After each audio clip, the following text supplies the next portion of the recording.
Hi, I'm Nina Bosky, and welcome to LifeBites, where each and every week we'll get you inspired in the areas of life, business, and media. We'll help you dare, dream, do, and be so you can get out of your head into your soul in order to tune in and take a bite. This week, we're getting you media inspired. So welcome to the show. I have got such a special guest with us today. She is an actress, she's a philanthropist, she is a writer, she is a woman with a mission. Some of you may know her from Too Close for Comfort. She was in your living room every Tuesday night, hitting millions of people as the daughter of Ted Knight's character. So when you look at her name, Lydia Cornell, she's won awards, People Choice Award. She's doing a lot of charity work. But part of the reason why I wanted to have her on this media inspired segment is because she's been on a journey. And I think sometimes we see all the glamour in Hollywood, and we also don't see what it takes to be in Hollywood, but also the journey of life. So welcome, Lydia Cornell, to the show. Thank you so much, Nina. You're such an angel. I love you. Thank you. Well, when you and I first interviewed with each other for an award that you won, it was like a couple of years ago, I think now. And so when I think about that, there was an instant connection when you started telling me your story. And because Life Bites always gets people thinking about their life, inspired about their life, and I'm also doing a project around Marilyn Monroe, I sat there going to myself, I've got to have her on because there's a lot of parallels with your story and her story. Mm-hmm. So how did you actually get started? Did you always want to be an actress? Yes. Well, no. Let's see. I came from a very artistic, creative family. My father was a violinist, born in Russia. He grew up in Shanghai, China. He played for the Shanghai Philharmonic. Wow. My mother ran away from home at 16. They met at the Hollywood Bowl. They met at the Lux Radio Theater where Dad was playing in a recital. And he had fled the Russian Revolution as a baby. And it's a very interesting story. And I think, I have a feeling he was Jewish. And he changed his middle name to James from Jacob to avoid persecution at the time. So anyway, long story. My mother was born in El Paso, Texas. She runs away from home. They fall in love. He becomes the concertmaster of the El Paso Symphony. She dragged him home to Texas, El Paso, which, and all he did was, he was a Russian cowboy with a 10-gallon hat. And I took violin lessons as a child. I hated it. I used to kick my violin teacher in the shins. It's so hard to play violin as a little kid. And my violin teacher would pinch my cheeks. But I loved living on the border because I spoke Spanish fluently and I was really creative. I was making theater in the backyard. My dad built me a sandbox playhouse and I had to play the boy in all the plays because none of the girls in the neighborhood would be the boy. So I had a very overly creative imagination. And my mother at the time, we didn't realize, suffered from mental illness. We thought she was bipolar. It turned out later it was borderline. Yeah. But I had to have white gloves, every hair in place. All she cared about was how I looked. And I was obsessed with escaping and Disneyland. My first trip to Disneyland was my obsession with Hollywood. I wanted to run away from home, join Disneyland, live in a fantasy world, live in the land of make-believe. And actually the first taste of the theater I had, my father was playing first violin in an opera production of Pinocchio. And he let me come backstage and look at the set. And I was probably 7. And I got to climb inside the whale, and they had the entire set, the gauze of the eyeball of the whale. There's a lantern inside, fake staircases. And I went, oh, the theater, this is make-believe. I can live here. I can do this. And I was obsessed with theater. And then, of course, I started, we moved to New York. I was in every play in high school. And I didn't know coming to Hollywood would be anyways, it's an interesting, I believe what you So how did said. you get your big break? Here you are, you're wanting to do, you're in all these plays, you got that creative, this is me, this is my Yeah. calling. So how did you go from I'm in these plays in New York to being in one of the most popular shows of the era? Well, you said something on a podcast I listened to about setting your intention. I was incredibly ambitious, and I know my intention. I had to get to Hollywood and be an actress, but I was embarrassed to say it out loud. I thought it was a shallow, hollow, showy dream. And my parents, so I went to college in Boulder, got a business degree, took the other route, tried to break into the music business at Caribou Ranch, which is this recording studio up in the mountains where Billy Joel and the Beach Boys and John Lennon had recorded there, and through the back door. So I tried to break in the music business in Colorado, all the time thinking I got to make it to LA. And I just written this in my book because I was talking about young women with ambition. How do they do it? I got offered a job as the road manager of Michael Murphy. He was an incredible musician back in the late 70s. And I realized this is not the life for me. I'm going to have to just bolt for Hollywood somehow. I graduated college, was offered a job at Epic Records, got out to California, tried my hand at 3 auditions. And here's the really interesting good luck story. One night when I was short in town, only 2 weeks, I walked into La Scala restaurant with a date with an agent. And there was Natalie Wood, Robert Wagner, Fred Astaire, and Aaron Spelling sitting at the front booth. Wow, what a powerhouse. And yeah. Oh my God. I was so starstruck. I was shaking. And my date introduced me, and I was too shy to even, I was like tongue-tied. So I'm hiding behind him. We go sit at the booth opposite them. At one point during dinner, I'm not kidding, this happened. Natalie Wood goes like this to me. She summoned me over to the table. And I went over and I just stood there, and she said, Mr. Spelling would like to meet you. Apparently, Aaron Spelling was on the lookout for all young new women in town, right? Wow. He had Charlie's Angels on the air, or I think he was just casting that. I think it was on the air already. Starsky and Hutch and Love Boat. So he said, would you like to come in to read for Love Boat tomorrow? And I met Kathy Henderson the next day. And the next week I had a part on Love Boat, my first role, in a bikini playing shuffleboard with a martini. And I was, only the bikini. That's all they wanted me for, to look pretty. I had one line, and I didn't know how to do acting on camera. Yeah, because you were trying to be in the music. You're trying to be in the music business, not the acting business at the time. Well, I was in theater, but I didn't understand the camera thing. So I was too nervous, and I looked right into the camera and said my line. And the director goes, darling, we don't look in the camera when we're doing our lines. We look off. Look at the actor. And I didn't know how to do acting on camera. Yeah, because you were trying to be in the music. You're trying to be in the music business, not the acting business at the time. Well, I was in theater, but I didn't understand the camera thing. So I was too nervous, and I looked right into the camera and said my line. And the director goes, darling, we don't look in the camera when we're doing our lines. We look off. Look at the actor. So that is out there somewhere. And that episode, Audrey Meadows was in that episode, and Artie Johnson. Wow. And Audrey Meadows ended up later playing my grandmother on Too Close for Comfort. So then my first big break, oh my God, I was the 400th girl. I was called into an audition for this show called Too Close for Comfort. It's a British series, based on a British series called Keep It in the Family.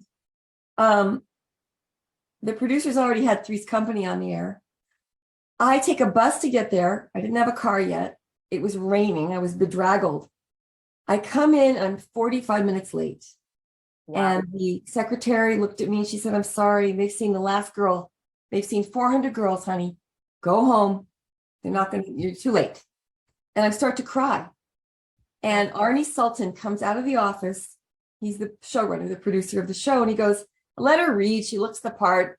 She came all this way. Let her read.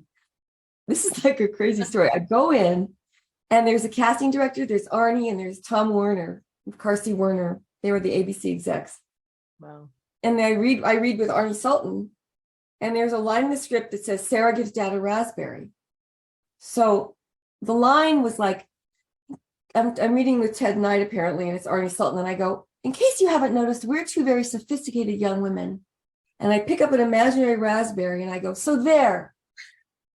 And Arnie Sultan goes, what the hell are you handing me? I go, I'm giving you a raspberry. The whole room exploded with laughter. And he said, what planet are you from? And I think I said, Texas. I was so embarrassed and red. I thought why are they laughing at me? Apparently they said, what time can you be at the network tomorrow? Callbacks are tomorrow. And it was like, they loved it. They thought, if she's that dumb. She's got the part. She's got the part. Well, a raspberry in showbiz lingo is, can you do one? It's a Bronx cheer. It's like this obnoxious, here's a raspberry. Oh, yeah. And you pull out your cheeks and you make a really ugly sound. And I didn't know that. It was like New York, Brooklyn TV writers. So I'm from Texas. I don't know what the hell a raspberry is in showbiz lingo. So the next day I go to the audition in front of the network, in front of the president of ABC and Marcy Carsey and, all these big execs, and they're all in the executive offices. There's only 5 women that they called back. Wow. And they have to be with Ted Knight.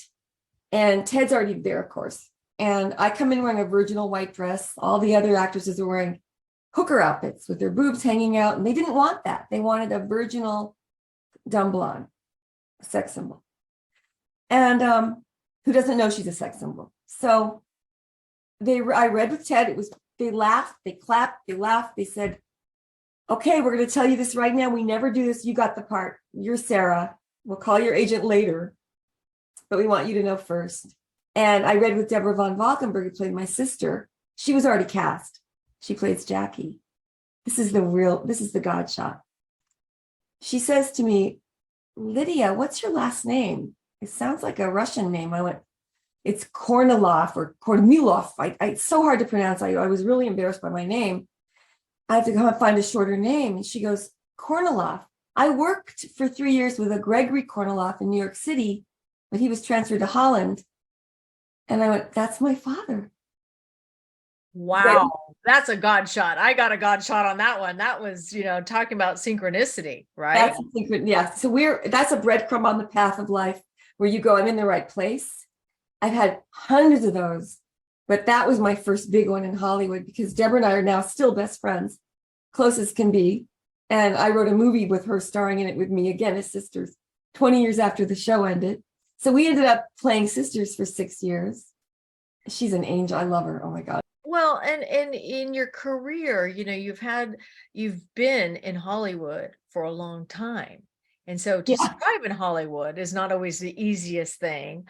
But, because I'm producing this podcast and docuseries around Marilyn Monroe, a lot of times when I'm interviewing somebody, I might be interviewing somebody with, around mental health. I might be talking about addiction. I might be talking about somebody in Hollywood. But in some ways, you were categorized because you were the next generation from Marilyn Monroe and Jane Mansfield playing the dumb blonde, right? But far from it. Right. So, how was that for you as you started to develop? Because early on, you're probably, oh gosh, I'm really excited about this. Yeah. But how about when you wanted to develop yourself and get out of those roles and play different roles? How was that for you? Because for Marilyn, it was really challenging. Very challenging, almost impossible. In fact, I first came to Hollywood, I have a degree in business. I worked my way through college. I wasn't hit on. I didn't do anything I didn't want to do. I didn't have the casting couch, by the way. But my first agent, by the way, the first agent I ever met with in LA, I walk in to meet him at William Morris. And he stands up and he pulled his pants, he had his pants off, completely off. And not to hurt his feelings, like we were always, that was the way it was in the 80s. We didn't want to hurt men's feelings. I twirled away and giggled and went, oh, that's true. And I ran away, It was just par for the course in those days, believe it or not. But I do believe it. And, in some ways things have changed. We're much more talking about it with the, movie coming out as well as now too. But unfortunately, it's still happening, even though it's so out in the public, but back then, I remember even being a young sales, executive, and the things that what you did is the ultimate pivot.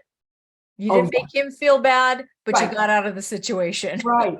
isn't that bizarre that we were so worried about their feelings rather than being offended? Yeah. And it's just like, oh, that's just how they are, you know.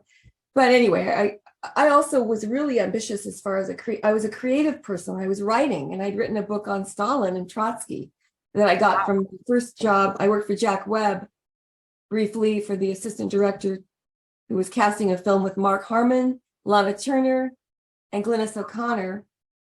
And in the Xerox copy boy, this is right before I got the series. My father had died. I came back from Holland, and I got this job at Jack Webb. I broke into the studio, by the way, put my resume under every door, and ran into Jack Webb and Mark Harmon in the hallway, and they hired me immediately. So it was like I was ambitious. I was not a pushover. I wasn't a girl that thought I would get ahead with sex appeal. I thought you had to work your way in life. So at this job, though, really quick, Linwood Boomer was my Xerox copy boy. He and I used to sit and talk about how we wanted to be an actor. I was dying to be an actress. He says, I'm dying to be an actor. He ended up a year later being a starring role in Little House on the Prairie as the blind preacher. I got Too Close for Comfort. And then he went on to create Malcolm in the Middle. He's the creator of that show later. But 2 years after we met, we starred in a love boat together as each other's love interest. So it was like, it felt like a magical, I made a lot of right moves accidentally. It's like falling up in life. You sure did. I mean, you know, so many actors and actresses that come to Hollywood wanting that quote big break. Yeah. In a lot of ways, some of this stuff kind of just attracted it to you. You know, you manifested it, or it just came to you. You know, not the other way around. You didn't have to chase it so much. So you know. Well, real quick, at that studio, the producer brought me the photos of the Trotsky assassination. And I fell in love with the story of the mother and the son, the Oedipal complex. A mother and son, she sacrificed her son to Stalin to be an assassin. And I was looking at their pictures and then ice pick in the head of Trotsky. So I wrote this book, and it came out of me. And not the whole book, but I wrote like, you know, at least 200 pages. Wow. I took CAA, and Mike Ovitz and Ron Meyer had just formed. Yep. This is 3 years after they formed the company. I walked in. I tried to go up to the receptionist to talk about my book. They were in the lobby, and they looked at me and they go, "What do you have there?" I said, "A book on Stalin." They took me down the hall to their literary department. They signed me. He read the book overnight, and that was interrupted by a TV series. So the audition came after that. So I didn't ever go back to the book till recently, and I got sober, and I'm back to the book now. Well, that's why I want to talk to you a little bit about this, because I'm seeing the more I talk to you, the more parallels there are. So, Marilyn had about 400 books in her shelf. Oh. And she was an avid reader. And we're not talking, the Star magazine.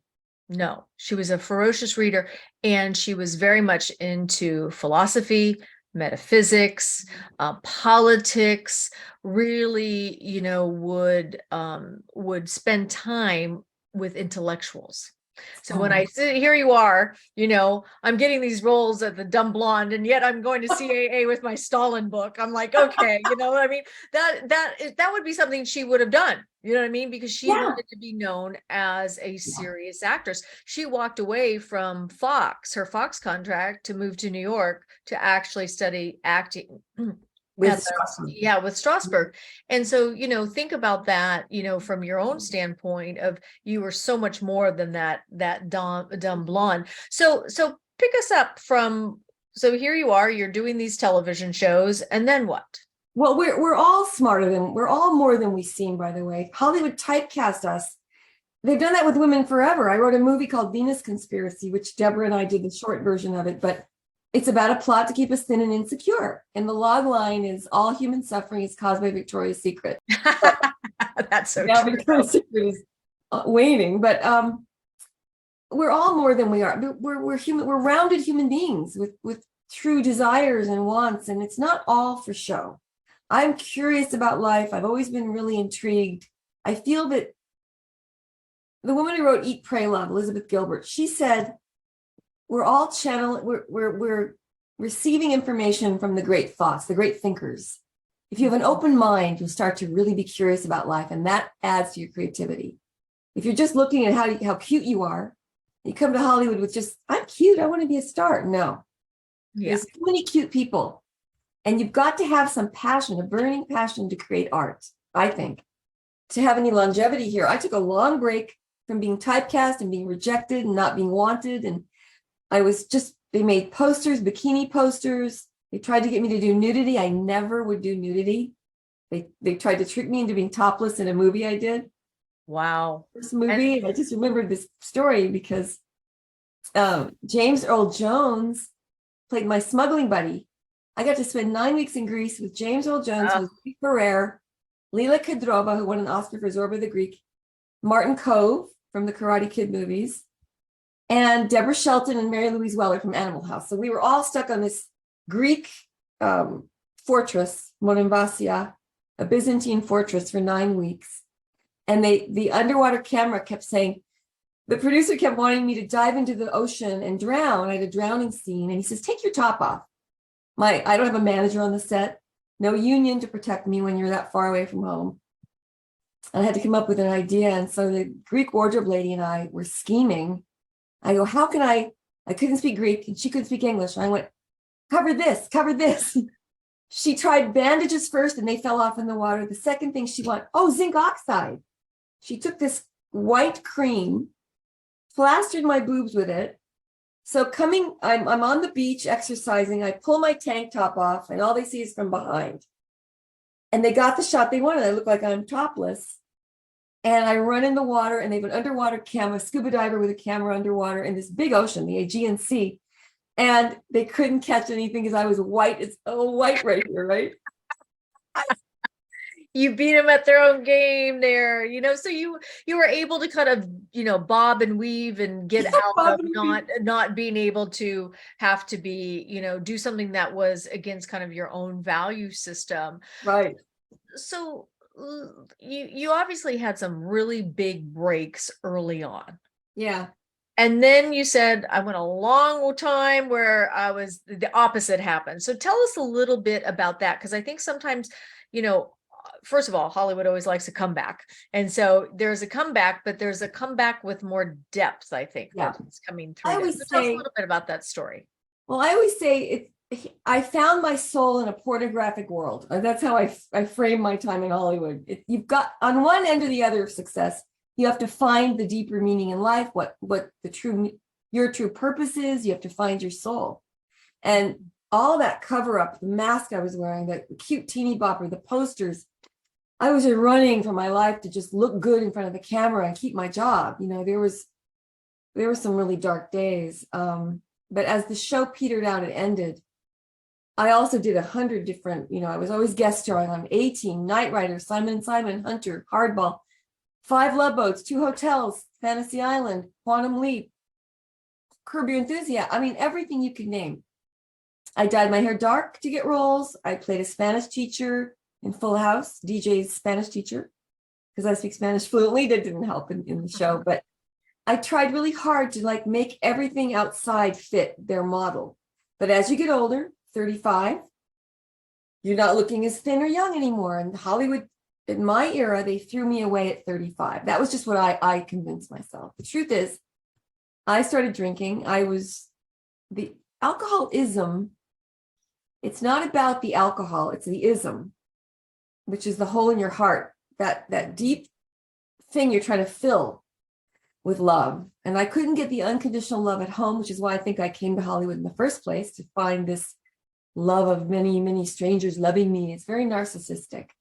But I had to really dig deep down inside and find out what I'm worth. It was on the razor's edge. I could have died.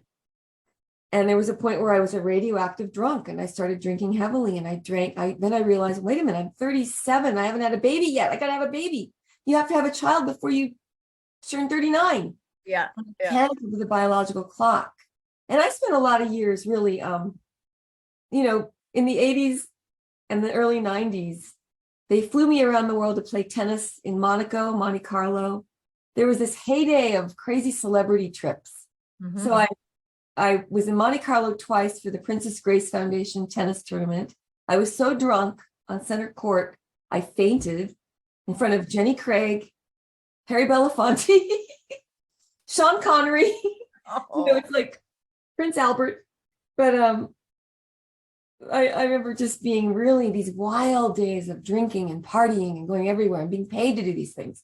And then I was the captain of a ski team with Cheech and Chong and Brooke Shields and these celebrity ski and tennis tournaments. So I wasted a lot I of years. remember. I remember those. I remember You those now. remember? Yeah. I remember that kind of all of that was happening. It goes through trends. You know what I mean? So Yeah. Yeah. It was really crazy. So anyway, I could not get a job. And I remember auditioning. Oh, the worst one of all was Paul Haggis had invited me in to read for a new series he had created. And he goes, "You're my favorite actress. I want you to come in tomorrow and read for this role at CBS." I went, "Tomorrow?" Oh, whenever you think of an audition, you panic because it's like, I have to memorize lines by oh my tomorrow. gosh. Yeah. So I took a bottle of vodka with me in the car Mm. and in a gym bag, and I drank all the way there to relax. And then I stuffed the gym bag underneath the ladies' room, stuck it in the CBS ladies' room, executive ladies' room. They called me in. I can write about this in a funny way now, but at the time, it was incomprehensible demoralization, they call it in the 12-step program. I got into the room and I did my lines and I literally didn't slur my words. The jeans were so tight, the button popped off. And I think it hit somebody in the nose, one of the cast. There were like a whole bunch of people on a couch watching me. My high heels were so tall, they were like stilettos. I tripped and fell over everybody on the couch. Oh. I knocked Paul Haggis down, I think. And I popped back up and went and tried to do my lines. And they had to escort me out of the room. Oh. The worst moment of my life at the time. That's and I still didn't get sober. I still didn't get sober after that. And then it was a few more years of craziness. I had a lot of money at the time. I bought a house in Bel Air. Cut to, I finally am going to have a baby as a single mother. And I'm not drinking at all the whole entire pregnancy. And all these Godshots happened where my insurance was covered. Everything was fine. I had a labor coach. The father of the baby was involved. He wanted to be involved. Everything was good. And then the minute he was born, I couldn't stop drinking again, So one day, Lydia, just before you finish on that, that is such a big thing, what you just said about, that you were able to, you knew enough and to be able to control yourself enough not to drink during that time. right. The minute that was, not on the table, he's Yeah. born, making that choice again. So anyway, finish your story. I'm Well, so what's weird about it is some people, I wasn't an everyday drinker at all, and I knew better. And I was a periodic, they call it. Like once I took the first drink, that first drink took the second drink because I was incapable of making a decision that was conscious. The first drink is the poison, but I could stay away for weeks, or months, a year without drinking. But the minute he was born, I started drinking again. I breastfed after that.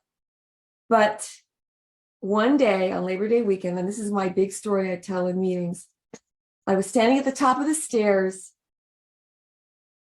My mother was coming over to introduce her favorite relative, her Uncle Sonny, to the baby, Mommy Dearest. And I'd been up all night drinking a bottle of Stoli because a man that I wanted to be with told me he was going to marry someone else. And the baby was crying in the next room, and the nanny wasn't there that day. And I remember hearing the baby crying, hearing the doorbell down the steep staircase. I go and pick the baby up in my nightgown. It's noon the next day. I weave to the top of the stairs and I went into a complete blackout. To this day, and I don't know how I made it down the stairs alive without killing us both. Oh my gosh.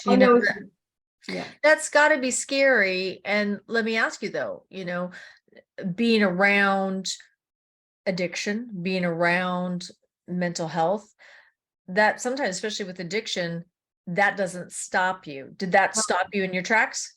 No, but that was the most horrible. I remember that there was a bright light that came in. My mother screamed. They grabbed the baby, and for 3 days I went to bed and slept it off. My sister came over. They did an intervention a couple days later. I didn't know what the 12-step program was. can't say it out loud, but finally, after 3 days of a Labor Day weekend, even after this happened, I drove around drunk in the car. Now, this is something I don't tell anyone but in the group. Because 28 years now, I've been clean and sober to the point where I've had a different brain. My whole life has changed. Yeah. But I drove around. I was crazy that weekend.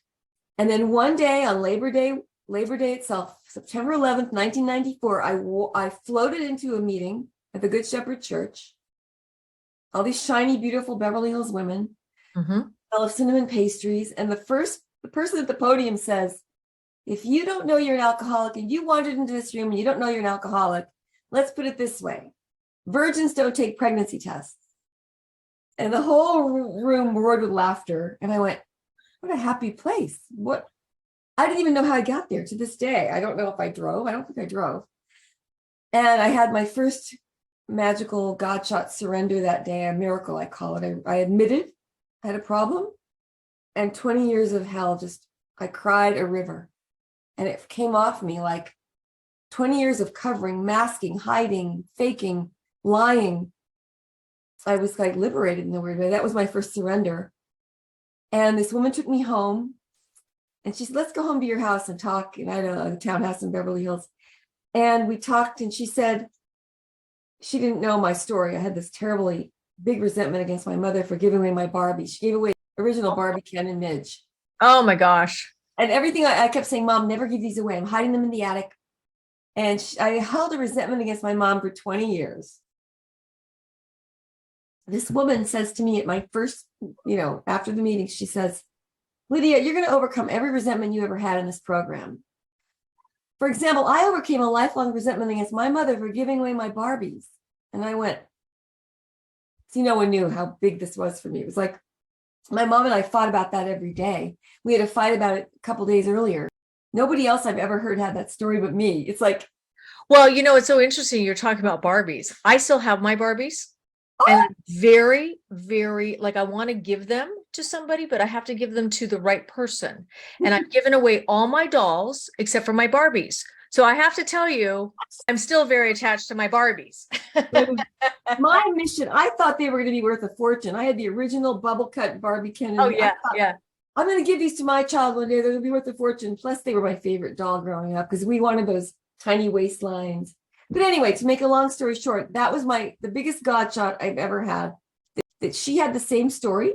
I said, am I a candid camera or punk? What? How could you have this?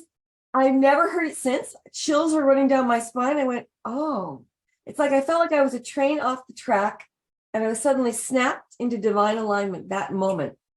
Wow. At that meeting that day. I've never had a craving to drink since that day. Really? I've never had a drink since that day. 28 years ago. That's a Godshot. That's a major Godshot. That's a different kind of Godshot. That's like a divine healing almost, That's Really, truly. I truly believe, and I'm not religious, but God is love, and it's the love it's that intention, the willingness to finally seek help. And there is magic in this surrender. What a beautiful story, and also what a great message, particularly being in the public eye, being able to help others and share your story. So what would you say to somebody that is suffering from an addiction? What would you say to them that they can't seem to have this be their bottom? I think until you hit your bottom, you sometimes you can't fix someone else and you can't paste it on someone else.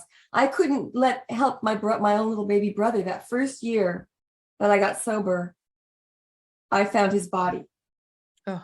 And he was a concert pianist and he was this fragile, beautiful man. Oh my God. He was 38. And he called me up for help because he couldn't stop. He tried heroin 3 times. And then one day I got this call, come over, Paul died. His neighbor had been looking through the window and she saw his body. And the coroner came and it was devastating. And I didn't think I could get through that sober, but I was a year sober at that point. Wow. I shared about it at a meeting with a lot of famous people had come to that meeting and they were all friends of my brother. They were all trying to help him. Um, his girlfriend he'd had for 10 years was so devastated by his death. They'd broken up, but they were together for 10 years. I called her, and she was a vice president at Neiman Marcus in Dallas. I said, Vicki, Paul died. She went crazy. Ugh. I'm driving out there. She got in a car. She drank on the way. She killed an entire family and herself in a head-on collision. And a little Oh my gosh. Oh, wow. What? this disease doesn't spare anyone. I mean, if you keep drinking, first of all, it rots your liver and your brain cells. But if you keep drinking and you know you need to stop, the only help I can say is to go to a 12-step meeting, and just to be willing to take one step and admit you have a problem and let people help you. The fellowship of the Spirit, it's really beautiful. And there is power greater than yourself, and it's love.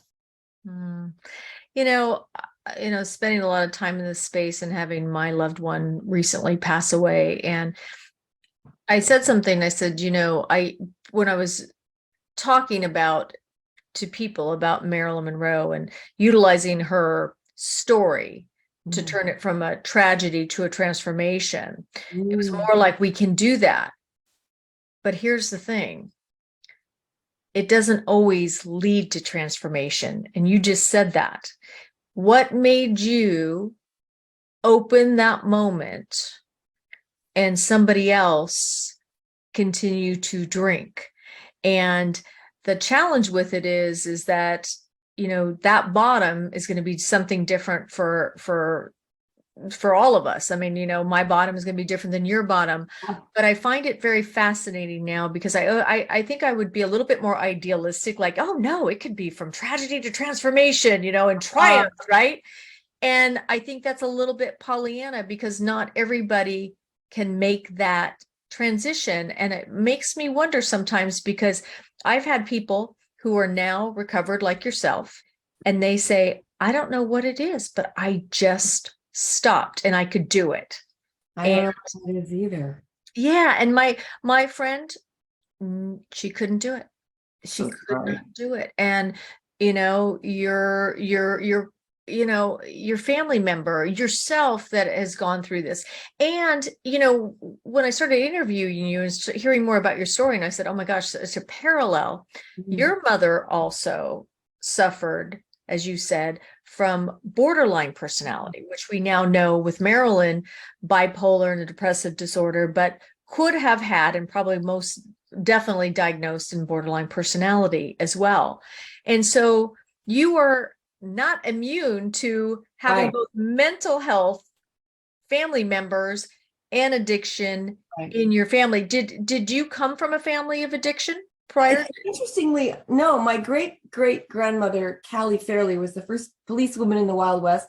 She was an amazing woman. She did more for humanity and rescued prostitutes, bailed them out of jail. She was the first vice detective in the police squad out of 50 men. And wait a minute, great-great-grandmother, did you say? That's my great-grandmother. My other great-great-grandmother is Harriet Beecher Stowe, who wrote Uncle Tom's Cabin. Okay, you come from talk about a family lineage. I mean, this is pretty powerful. There was an alcoholic in Callie. Callie's the vice detective. She's a really cool lady, but she never drank. And there was no drinking. My mother never drank. And my father didn't seem to drink at all, really. I mean, he was so ambitious to make it in America. And they're artistic people. But my mother was so yearning to be loved, because she was locked in a closet as a child by her mother for days on end, because the mother didn't like girls. I think she liked the two boys in the family, and they became very organized, successful people. My mother was always so precious now that I know her whole story. And I found letters she wrote me begging forgiveness years after. She never showed them to me. I found them after she died. A year and a half ago, she died. And I found these letters. So I rewrote my book in a linear way, rather than, the book was too funny before, they said. Now it's a much more funny and tragic, and funny and tragic.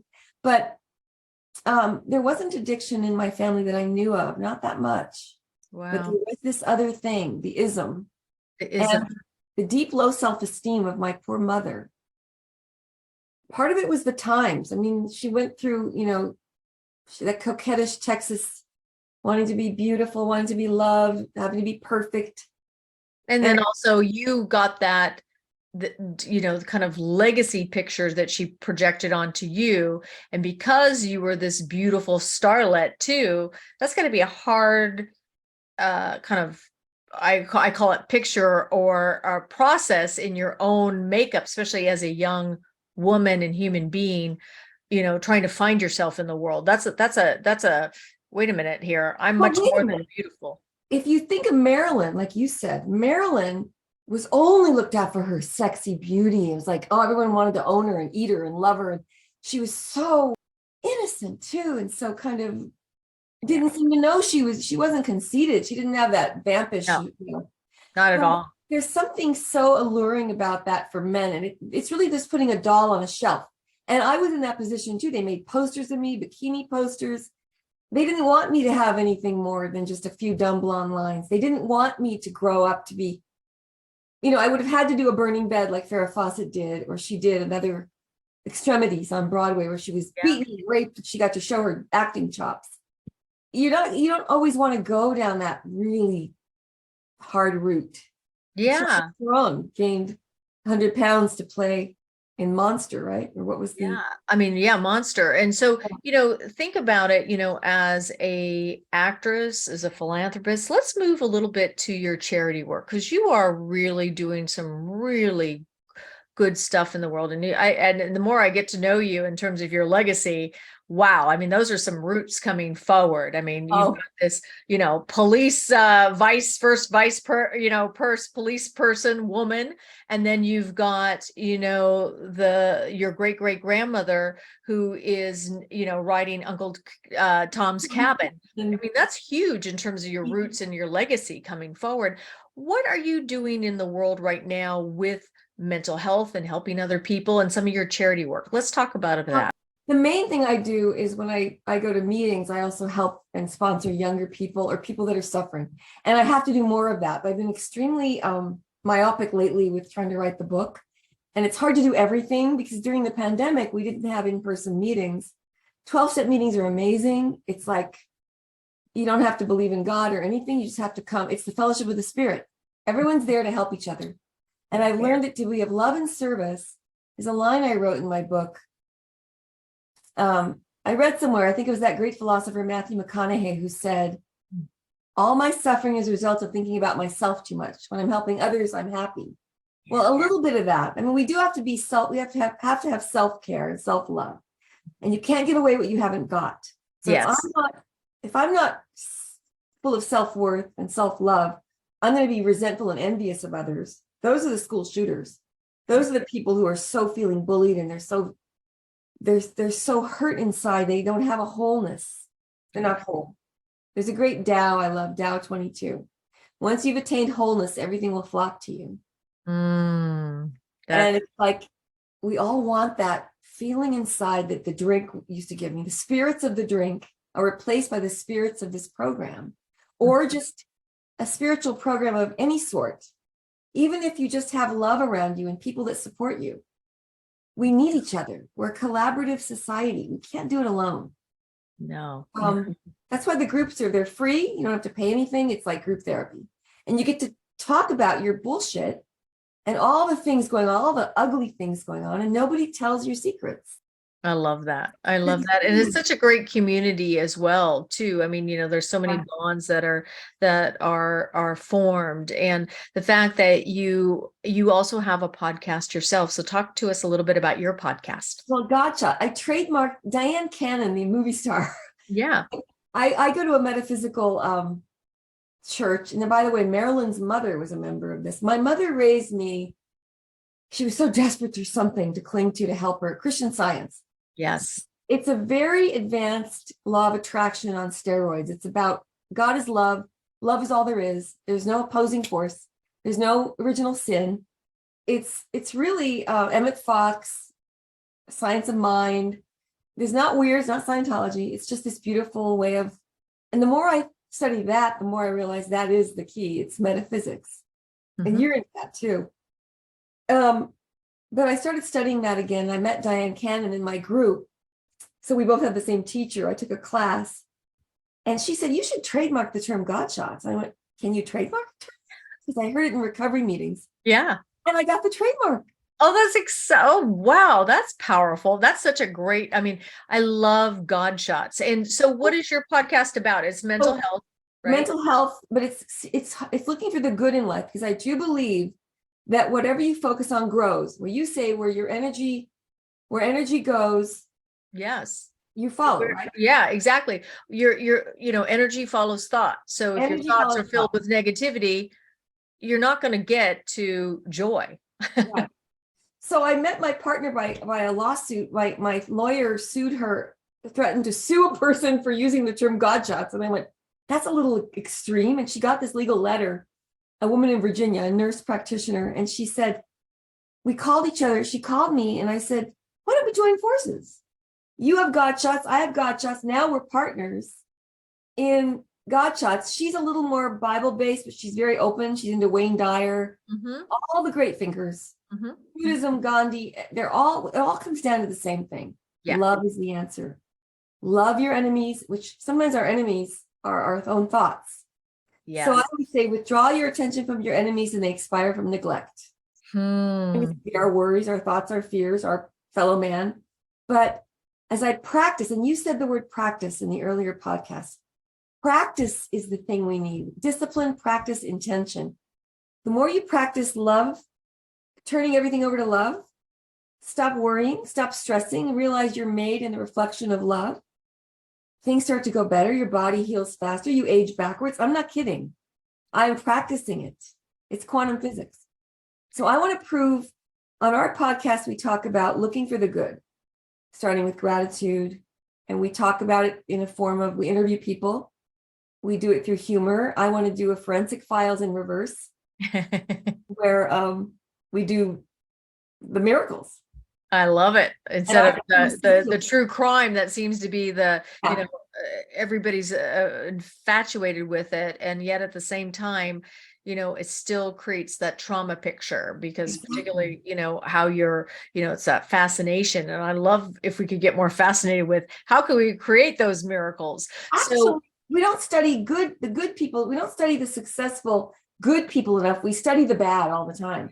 Yeah. But the bad just makes it get bigger and bigger. The more you focus on the evil, it's a never ending unravel. You keep finding more manipulative, Machiavellian. Exactly. The Medusa, but the good, and I started doing it with comedy and then with funny stories, and suddenly it blossomed into this podcast. Now we're not fully launched until the new year, and then we're going to start full force again. But we're going to pitch the show as I came at it from a secular angle of, I got to pinch myself. How did these things happen to me that I never wanted to drink after that one moment? What is a Godshot? And she comes at it from religious background. So I want to bring more people over to the good side. That's all. I think that we need more of that for sure. So you are out in the world, you're doing the podcast, you're currently writing your book, or is your book coming out? Tell us a little bit about your book. The book is called Hiding My Brain in My Bra.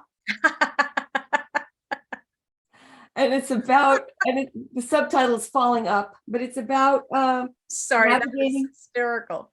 Thank you. And it's about navigating life. Well, it's a memoir, but it starts with all the juicy Hollywood stories, and it's recovery and lessons learned, and a lot of the adventures. I have a lot of adventures in this town. The stalker adventures in there. Wow. Losing all my money at one point. How do you survive as a woman? Yeah, how do you survive? And I want to ask you a question about this, because I think it's important, particularly in this day of social media. So many young girls that want to be actresses, that want to be the Kardashians. It's not about the content, it's about the frame. What advice would you give to a young girl that wants to be you, meaning you when you made it? I thought it was bad in my era. I thought we were over sexualizing our bodies, and literally, if I wasn't thin, I couldn't work in this town. And I've been through all that. And I wrote a movie about it, which I really should get that movie out there now. But I think I would say do everything in your hand, in your power to enhance your internal life. It's your inner spirit that matters. It's what puts the beauty on your face.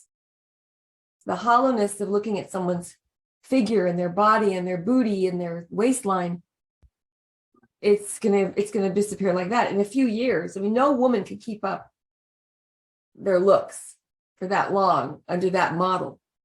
Marilyn couldn't. I mean, And she died in the nick of time to be immortalized in a way, Yeah, in a lot of ways, she always will be that age. She will never really age. And I think that, you know, for somebody that is just starting out, I think that is the biggest challenge, is to not attach yourself to that thin model. And it's hard not to, because if you are looked upon as your looks that's what people value you for, it's hard not to continue that and look deeper. And you did. And I find your story extremely fascinating. So, and one last question for you, in listening to the legacy that was before you, what is your legacy that you'd like to leave on this earth? I would like to leave behind a lot of wisdom about overcoming self and selfishness and finding that inner beauty. And in fact, there's times I want to take off the makeup, and this is good lighting and stuff. I look at Paulina Porizkova. Is that her name? I think so. That's how I think that's how if I tried to pronounce it right now, I'd probably get it wrong. So yes. She just came out with a book also about aging and being herself. And she was chastised by men saying, "Go back, Granny, put your clothes back on." She goes, "No, this is me, who I am now. Why was it okay back then?" The older, we need more women of all styles, sizes, and beauty to come out and say it's not right. The movie I wrote is a really funny conspiracy story about a company that's deliberately, throughout the ages, tried to make us fit their model. A plot to keep us thin and insecure. But it's an advertising thing. It's changing. I believe it's changing. But we have to stop valuing women for only being pretty and thin and young. Because men like George Clooney, I saw him in this movie the other night, which I loved, with Julia Roberts. He's got crow's feet and gray hair and a twinkle in his eye, and he's allowed to have these wrinkles. If you compare his face to a female counterpart his exact age, she still doesn't have any wrinkles. She still is not allowed to have wrinkles. Yeah. Embryonic looking.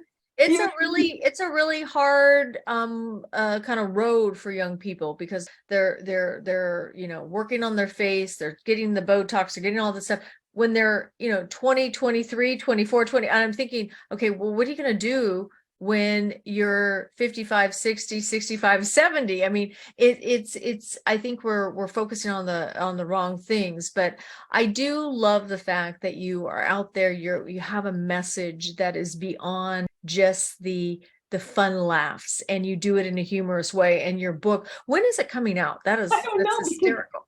I have to turn it in now. I rewrote it after my mother died. I found those letters, and I started writing about my grandmothers as well. I hadn't put them in the book before. Now they're in the book.